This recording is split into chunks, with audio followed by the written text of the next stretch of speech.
Lieutenant Williams, a police officer attached to the Juvenile Division.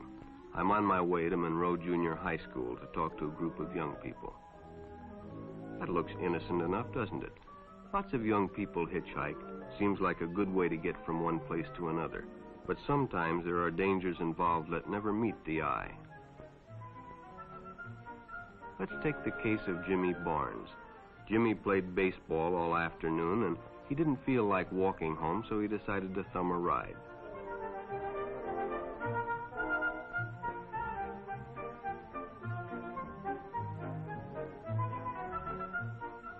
He'd done it 100 times before, and he didn't think anything was unusual when the driver struck up a friendly conversation. In fact, he seemed like a real nice guy. He asked Jimmy if he played baseball in the park often. Jimmy told him they practiced 3 times a week and played a rival group on Friday afternoon. The stranger was a good listener, too, and it only seemed minutes before they pulled up in front of Jimmy's house.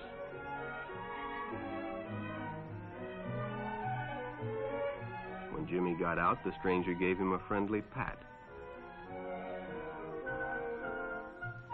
Then he told him he'd see him again, as he always drove by the park on his way home.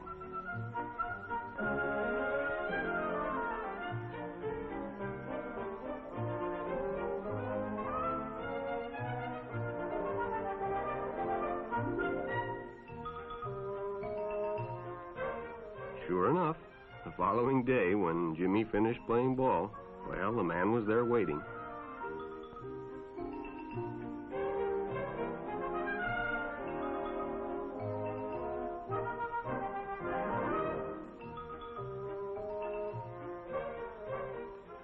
They stopped at a drive-in, and the stranger treated him to a Coke. During their conversation, he told several off-color jokes, but Jimmy had heard others before, and, well, it made him feel big to so easily win the confidence of an older person.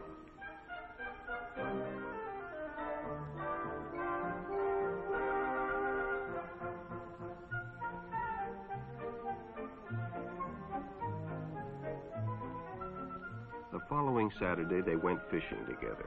By now, they were using first names. Ralph said it was more friendly.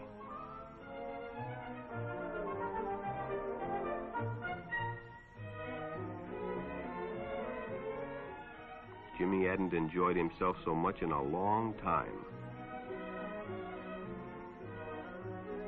Then during lunch, Ralph showed him some pornographic pictures. Jimmy knew he shouldn't be interested, but, well, he was curious. What Jimmy didn't know was that Ralph was sick, a sickness that was not visible like smallpox, but no less dangerous and contagious, a sickness of the mind. You see, Ralph was a homosexual, a person who demands an intimate relationship with members of their own sex. But by now, Jimmy felt a fondness for Ralph, and they continued to go places together. Ralph was generous and took Jimmy many interesting places and did many nice things for him. He bought presents and even gave him money, but payments were expected in return. You see, Jimmy hadn't recognized Ralph's approach soon enough. When Ralph first asked Jimmy to go fishing alone, he should have discussed it with his parents or teacher. Finally, Jimmy told his parents, and they reported it to the juvenile authorities. Ralph was arrested, and Jimmy was released on probation in the custody of his parents. But all homosexuals are not passive. Some resort to violence, as in the case of Mike Merrick.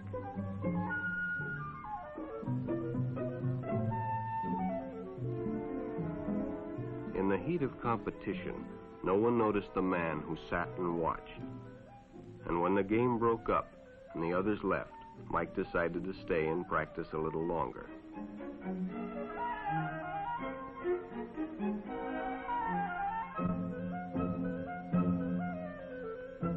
The stranger joined him. He was friendly and, well, it was better than playing alone. But after a few shots, Mike realized he had already overstayed his time and suggested he better leave. The stranger told him if he'd like to stay longer, he'd be glad to drive him home when they finished. Sounded great to Mike. Chance to play longer and get a ride home, too.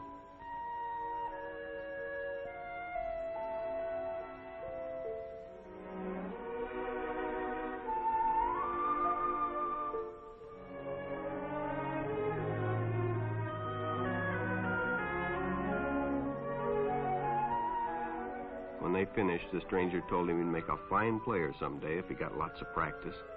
The companionship, the praise, the friendly attitude dispelled any misgivings Mike might have had about going with a stranger. He probably never realized until too late that he was riding in the shadow of death. But sometime that evening, Mike Merrick traded his life for a newspaper headline.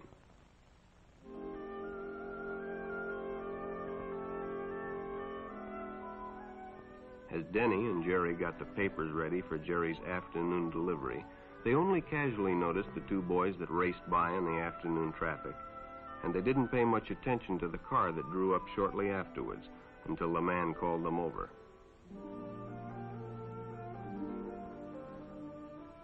Had two boys been by on bicycles? The boys nodded they had. Could they recognize them if they saw them again? Well, Denny guessed he could. Then hop in, the man said. Those are stolen bikes. Without giving it another thought, Denny got in and the car sped away. Jerry watched. He'd been told many times, if a friend got in a car with a stranger, to write down the license number. It didn't seem to apply, but, well, fortunately, he marked it down.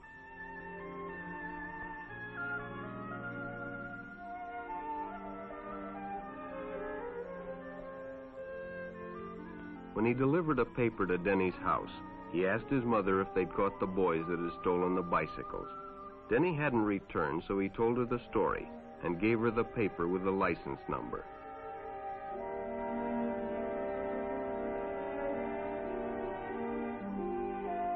Being a careful parent, she decided to call the police. Jerry supplied the necessary information, and the stranger's car was quickly spotted. It was a good example of how important it is to always get the license number and description of any stranger who takes a young person off alone, no matter what they tell you.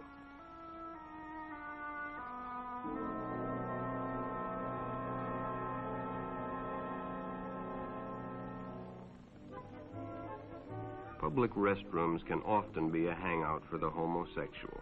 Bobby and his friends hadn't noticed the man who had been in the restroom when they changed, and as it was late, he suggested they take the shortcut under the pier, but the others preferred to take the more traveled way home.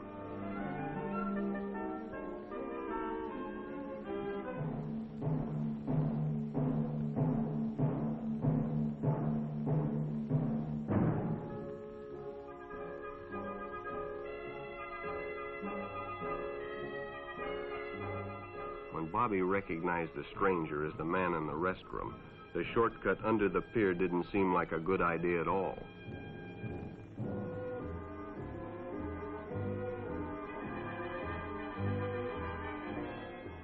After all, it's more fun to stay with your friends anyway. Bobby had made a wise decision. It may have saved his life. The decision is always yours, and your whole future may depend on making the right one. So no matter where you meet a stranger, be careful if they are too friendly, if they try to win your confidence too quickly, and if they become overly personal. One never knows when the homosexual is about. He may appear normal, and it may be too late when you discover he is mentally ill.